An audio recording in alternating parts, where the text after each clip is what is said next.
Mesdames et messieurs, je vous prie de faire silence. Merci. Mesdames et messieurs, la cour. Mesdames et messieurs, l'audience est ouverte.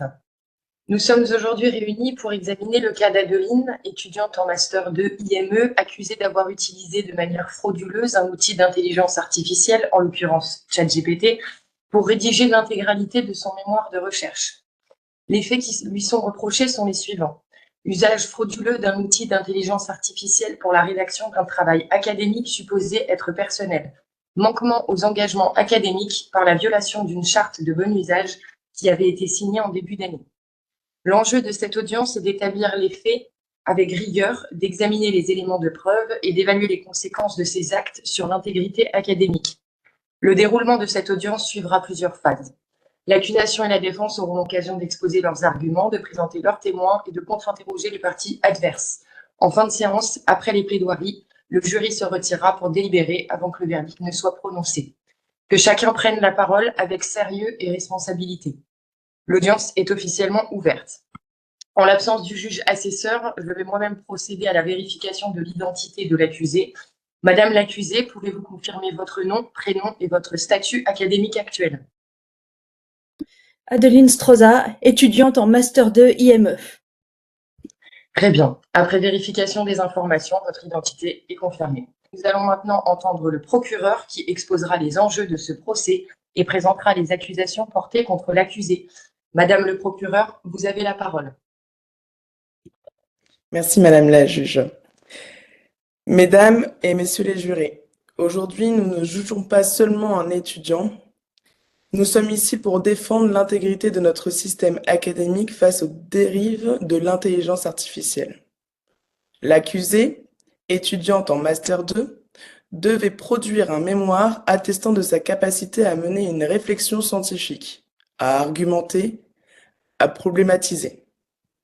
Mais elle a choisi la facilité et la fraude.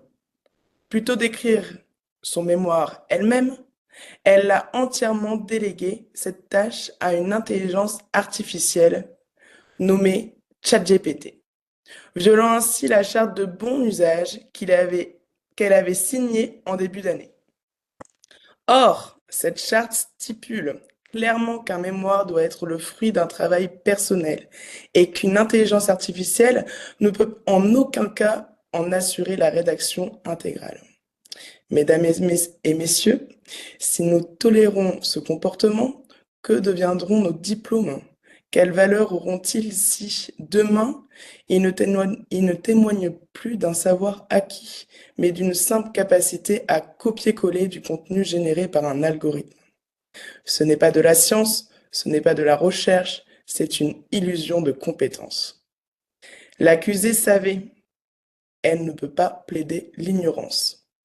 Nous allons le prouver avec des témoignages précis, des analyses techniques et l'évidence implacable des faits. Merci.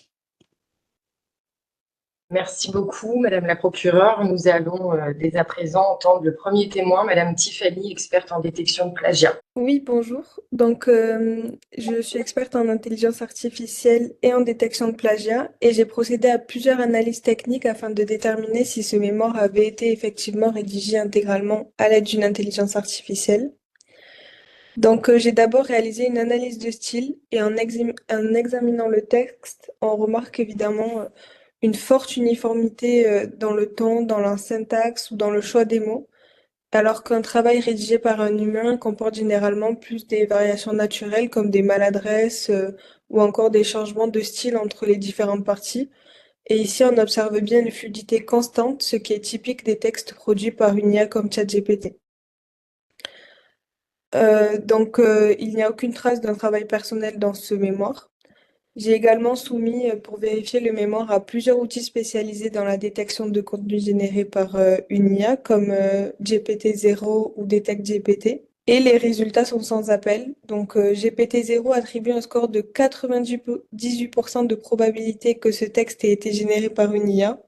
Et DetectGPT confirme également une forte correspondance entre des productions issues de modèles d'IA. Donc on ne parle pas seulement d'un usage ponctuel de l'IA, mais bien d'une rédaction complète et intégrale du document avec l'IA.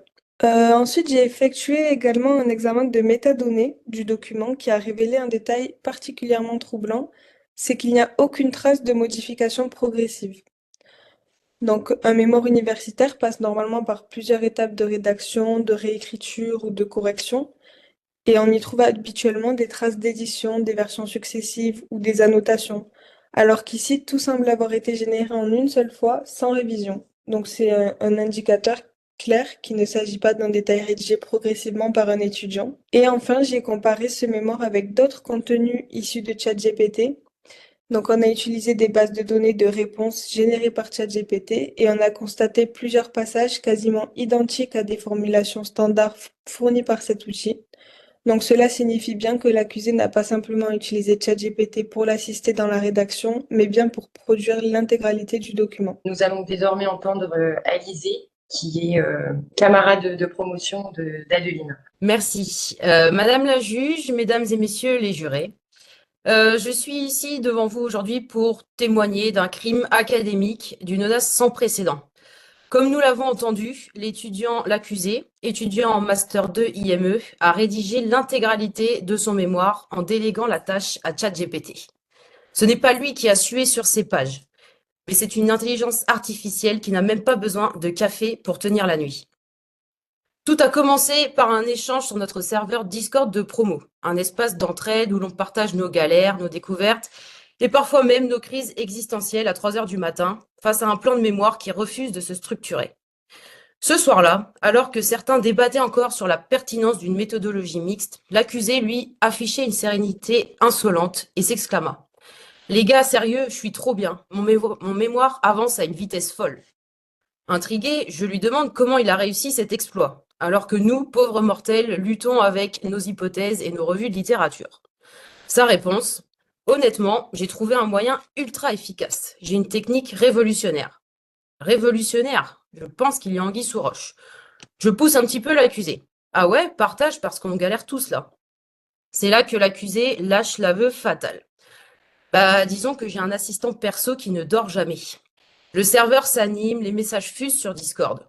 T'as un jumeau caché qui rédige pour toi ou quoi? Puis, il finit par l'avouer en riant, comme si ce n'était qu'une anecdote amusante. Non, sérieux, c'est ChatGPT.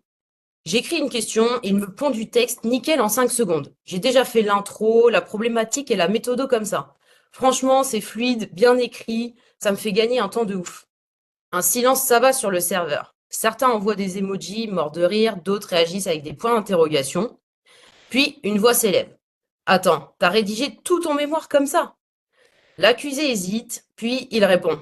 Bah ouais, je relis un peu, je reformule par-ci par-là, mais franchement, c'est une dinguerie. C'est là que mon sang se glace, parce que moi, je me souviens très bien de la charte de bon usage qu'on a tous signée. Une charte qui précisait noir sur blanc que l'usage des IA pour générer du contenu académique était strictement interdit. Par ailleurs, mesdames et messieurs les jurés, je vous laisse apprécier le niveau de rigueur académique de l'accusé, qui décrit son processus de recherche comme une dinguerie. Un mot que l'on retrouve plus souvent dans un fil TikTok que dans un écrit de mémoire. Je précise, mesdames et messieurs les jurés, que j'ai en ma possession les preuves et les aveux accablants que je viens d'énoncer. Ce que nous avons ici n'est pas une simple optimisation du travail, c'est une fraude massive, un mémoire fantôme, une œuvre dont l'auteur n'a même pas eu la courtoisie d'être humain. Et moi, en tant que témoin de cette mascarade, je me tiens devant vous pour demander justice. Parce que si nous laissons passer cela, demain, qui nous dit que nous ne diplômerons pas un chatbot? Je vous remercie. Merci à vous pour votre intervention. Est-ce que vous avez connaissance du fait que d'autres étudiants potentiels utilisent également ce genre d'outils? Ou est-ce que Madame Adeline est la seule? À ma connaissance, elle est la seule à avoir transgressé la charte de bon usage des IA. Très bien, merci beaucoup. Madame la procureure, je vous laisse confronter l'accusé aux éléments avancés et lui poser des questions si toutefois vous en avez, afin de souligner l'intentionnalité de la fraude. Madame Adeline, qu'est-ce que vous avez à répondre à toutes ces accusations? Merci de me laisser la parole. Donc, je tiens à reconnaître dès le départ que j'ai effectivement peut-être fait usage de ChatGPT pour la rédaction de mon mémoire. J'aimerais que vous ne prêtiez pas beaucoup d'attention à ma camarade Alizée, car nous ne sommes pas en très bons termes et il y a beaucoup de jalousie de sa part. Je tiens donc d'abord à préciser que je n'ai pas agi avec l'intention de tricher. Mon utilisation de ChatGPT pour mon mémoire n'était pas un acte de mauvaise foi, mais une démarche réfléchie, motivée par une volonté d'innovation et d'adaptation aux outils de notre époque. ChatGPT n'a pas produit mon mémoire tout seul alors que je regardais Netflix. Vous savez aussi bien que moi que seul ChatGPT n'aurait pas pu écrire les 192 pages de mon mémoire. Cela aurait été beaucoup trop cher en tokens. J'ai moi-même conçu les prompts, donné une ligne éditoriale claire et encadré le processus pour qu'il reflète pleinement ma pensée et ma réflexion critique. L'intelligence artificielle n'a été qu'un outil, un assistant que j'ai utilisé pour structurer et enrichir mes idées. En ce sens, je me suis inspirée de démarches comme celle de Jason Allen, qui a remporté un concours artistique en utilisant Midjourney. Comme lui, je considère que l'IA n'est pas une triche, mais un outil moderne, un moyen de sublimer un travail personnel. Mon mémoire reste le fruit de mon esprit. ChatGPT n'a fait que m'aider à en optimiser l'expression. Je suis consciente que cette démarche soulève des questions éthiques et qu'elle entre en conflit avec les règles établies. Je regrette de ne pas avoir anticipé cela. Mais je crois qu'il est important de réfléchir à l'intégration de ces outils dans le cadre académique, car ils représentent une évolution incontournable de nos pratiques intellectuelles. Pour conclure, et dans l'esprit de transparence, je vais laisser ChatGPT, mon assistant, s'exprimer une dernière fois. Je suis ChatGPT et j'ai aidé à sublimer ce mémoire. C'est grâce à mon talent de coéquipier silencieux. La prochaine fois, je demanderai à être cité dans les remerciements. Merci beaucoup. J'ai une dernière question, Madame Adeline. Où sont les preuves? Où sont les preuves? Car nous n'avons vu aucune preuve. Nous attendons ces prompts qui pourraient témoigner de votre innocence, mais où sont-ils?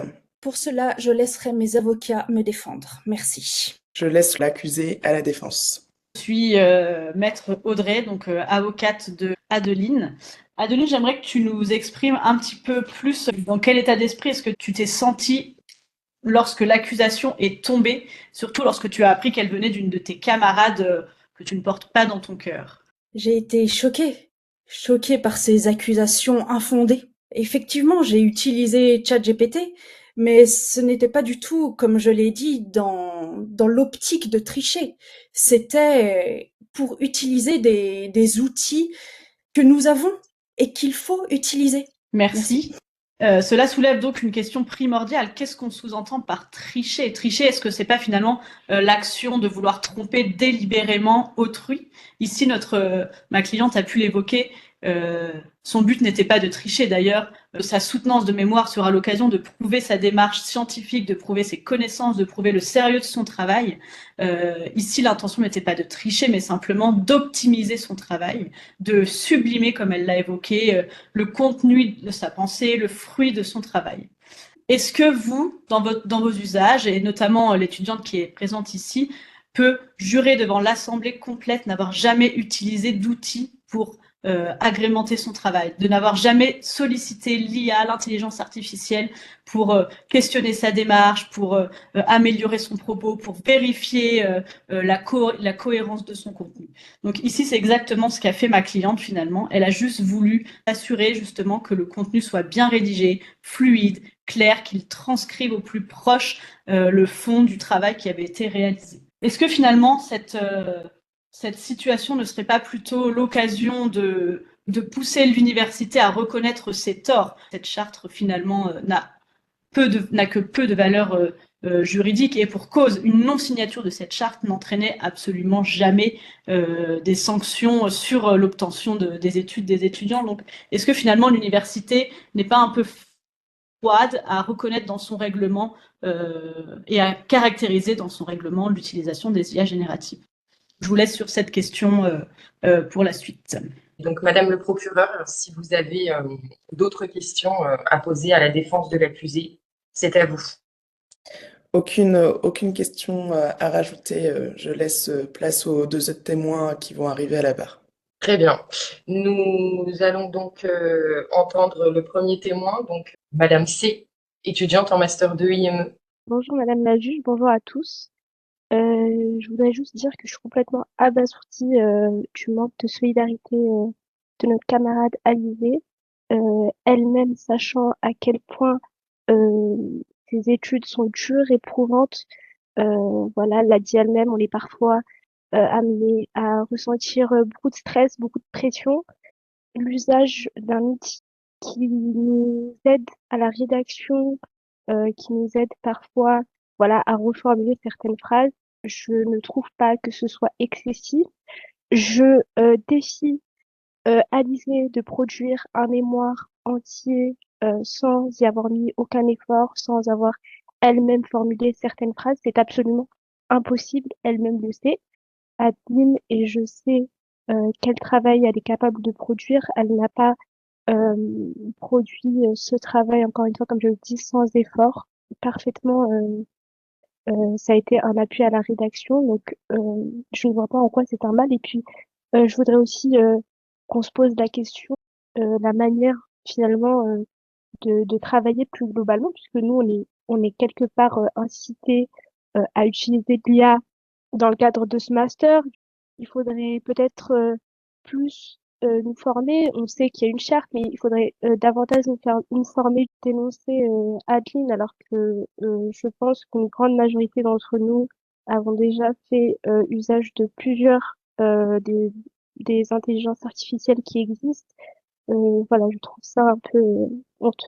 Très bien, merci beaucoup pour votre témoignage. Donc, vous pensez, vous, de votre point de vue, que l'usage de ChatGPT, par exemple, est courant parmi les autres étudiants, à l'inverse de ce que pouvait dire Alizée tout à l'heure. Tout à fait. D'accord. Très bien, merci beaucoup pour votre témoignage. Dikiane, je crois que vous souhaitez intervenir également. Oui, bien sûr, Madame la Présidente et Mesdames et Messieurs les membres du tribunal, je suis donc ici en tant que témoin de la défense pour clarifier l'usage réel de l'intelligence artificielle par l'étudiant accusé, donc mon amie Adeline. Je suis actuellement dans une autre master de l'Université de Poitiers et j'aimerais vous exprimer la réaction réelle. Aujourd'hui, utiliser ChatGPT ne devrait pas signifier automatiquement tricher. Il faut bien clarifier, distinguer deux cas. Le premier, c'est une étudiante qui utilisait l'IA pour rédiger entièrement son mémoire sans réflexion personnelle, ce qui est évidemment condamnable. Mais dans un autre cas, une étudiante qui rédige elle-même son mémoire, mais utiliser l'IA pour améliorer sa formulation, clarifier ses idées ou corriger certains maladresses linguistiques ne devrait pas être considérée une fraude, où se situe exactement la limite. Si je prenons mon exemple perso des étudiants internationaux non francophones, pour eux et qui un mémoire dans une langue étrangère est extrêmement exigeant. Sans l'aide d'une IA, savez-vous combien de relectures leur sont nécessaires? Combien de l'aide extérieure ils doivent solliciter? Combien de temps, de l'énergie, voire de relations personnelles ils doivent sacrifier simplement pour garantir une expression correcte? Sans l'aide de l'IA, ces étudiants doivent multiplier les collections, demander de multi-relectures à leurs amis, collègues, professeurs ou même juste une personne qu'ils rencontrent dans la rue. Ce temps renversé dépasse largement celui prévu par l'université. L'intelligence artificielle devient alors un outil précieux qui leur permet simplement de gagner du temps pour vivre normalement, gérer leurs études et leur travail, tout en maintenant une qualité linguistique correcte dans leur mémoire. Mais aujourd'hui, revenons à notre cas général. Au-delà des étudiants internationaux, même pour les étudiants francophones, ils ont leurs propres contraintes. Ils peuvent cumuler plusieurs emplois pour financer leurs études ou devoir s'occuper de leurs enfants ou du même de leur famille dépendant, ou simplement devoir affronter d'autres difficultés personnelles. Mais ces difficultés sont souvent invisibles pour l'université, ne sont pas moins réelles que celles des étudiants internationaux. Et dans ces conditions, pourquoi interdire à une étudiante d'utiliser un outil numérique efficace pour améliorer la qualité finale de son mémoire? Pourquoi considérer comme une fraude le simple fait de mobiliser une aide technique pour mieux exprimer sa pensée? Si un étudiant rédige lui-même son mémoire, mais le soumet ensuite à ChatGPT pour une révision complète du style et des phrases, peut-on vraiment dire qu'il a laissé l'IA rédiger son travail à sa place? Si oui, alors faire appel à une aide externe humain, comme un correcteur professionnel ou un ami expert, sera-t-il également considéré comme la fraude? Donc aujourd'hui, la charte ZIA de l'Université de Bretagne n'est pas assez claire sur ce point précis. Elle ne définit pas explicitement à partir de quel moment l'aide d'une ZIA devient abusive ou frauduleuse. Avant de pénaliser à une étudiant, il serait préférable d'avoir des règles claires et précises. Donc, pour ma part, utiliser l'IA comme un outil d'aide rédactionnelle ne signifie pas forcément frauder. Ce que nous devons réellement sanctionner, c'est le manque de réflexion personnelle et de l'effort intellectuel autonome. Donc, si l'étudiant accusé a réellement pensé, structuré, élaboré son mémoire, usage de ChatGPT peut optimiser la qualité rédactionnelle, ne devrait pas être considéré un acte fort. Donc, je vous remercie de votre attention. J'ai fini ma parole. Merci beaucoup. Est-ce que la défense ou Madame le procureur souhaite interroger les témoins? Je ne souhaite pas interroger, mais je voudrais soulever deux questions qui émanent des différents témoignages qui ont pu avoir lieu. Le premier, c'est finalement un mémoire, est-ce qu'il permet d'évaluer des capacités rédactionnelles, des capacités d'écriture, ou bien est-ce qu'il permet d'évaluer des compétences de recherche, de démontrer sa capacité de réflexion? Ça, c'est ma première question. Et la seconde question, qui aujourd'hui dans l'Assemblée, à main levée, qui peut reconnaître avoir préparé son accusation ou sa défense sans avoir fait appel à l'assistant silencieux dont parlait ma cliente, ChatGPT? Encore une fois, on voit peut-être qu'une personne fait preuve de mauvaise volonté dans cette assemblée. Merci. Merci à vous, maître. Madame l'accusée, est-ce que vous avez quelque chose à ajouter? Oui, j'aimerais ajouter, puisque l'on m'accuse de ne pas pouvoir ne pas avoir cité ChatGPT, je voudrais savoir comment citer ChatGPT alors qu'il n'existe pas de normes APA. Merci. Merci à vous. Madame la procureure, avez-vous quelque chose à ajouter? Rien à ajouter. Très bien. Nous allons donc délibérer. L'audience est désormais terminée. Nous avons entendu les arguments de l'accusation, de la défense, ainsi que les témoignages des différents intervenants. Chaque partie a eu l'occasion de présenter ses éléments de preuve et de faire valoir ses points de vue. Il appartient désormais au jury de délibérer en toute sérénité en prenant en compte l'ensemble des éléments qui ont été présentés, tant à charge qu'à décharge. Nous devons, en tant que juridiction, veiller à ce que la justice soit rendue en toute impartialité et en respectant les règles et principes qui régissent notre institution. Le jury se retire maintenant pour délibérer. Une fois la délibération terminée, nous vous annoncerons le verdict et je vous remercie pour votre attention. Mesdames et messieurs les jurés, je vous prie de bien vouloir vous retirer pour délibérer.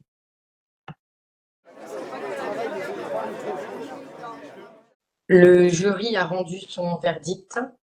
Alors, après délibération, le jury a pris sa décision. L'accusée Adeline, étudiante en master 2 IME, est acquittée des faits qui lui sont reprochés. Le jury a estimé que les éléments présentés ne prouvent pas de manière suffisamment claire et irréfutable l'intention frauduleuse de l'accusé. Bien que l'utilisation de ChatGPT pour la rédaction du mémoire ne corresponde pas aux pratiques académiques traditionnelles, il a été jugé que la charte universitaire n'était pas suffisamment explicite concernant les limites d'usage des outils d'intelligence artificielle et qu'il n'y a donc pas assez de preuves par rapport aux faits qui lui sont reprochés. En conséquence, aucune sanction ne sera appliquée. L'accusé peut donc être rétabli dans ses droits académiques.